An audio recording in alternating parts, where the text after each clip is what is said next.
quickly in the spirit, I can take this off right now and make a choice that this is not who I am. This is not who I have to be, and nor is that how I have to see myself. Amen. In Romans, if you can turn to Romans chapter 6.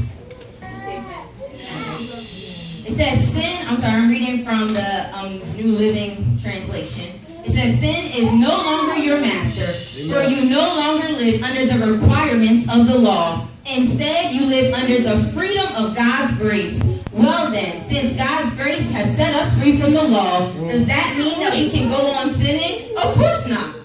Don't you realize that you have become the slave of whatever you choose to obey? You can be a slave to sin, which leads to death, or you can choose to obey God, which leads to righteous living. Thank God, once you were slaves of sin, but now you wholeheartedly obey this teaching we have given you. Now you are free from your slavery to sin, and you have become slaves to the righteous living. So it's stating right here that each and every one of us have made a choice. When we came to accept Christ, we stood here, we committed ourselves to Him, and we made a choice that we are no longer going to be bound to sin. We're no longer going to be bound to Satan. We're no longer going to be bound to wrongdoing. We're making a conscious choice and decision that I'm taking this off. All this stuff, I'm taking this off.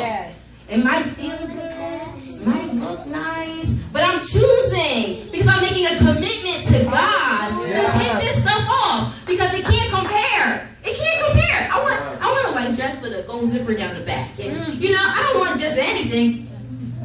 I want a white dress with a gold zipper down the back. And I want things to be clean and pure and sanctified. And I don't want anything that doesn't look like God. And I don't want anything that doesn't talk like God or walk like God. I don't want to be a foolish virgin. I want to be a person who's smart enough and wise enough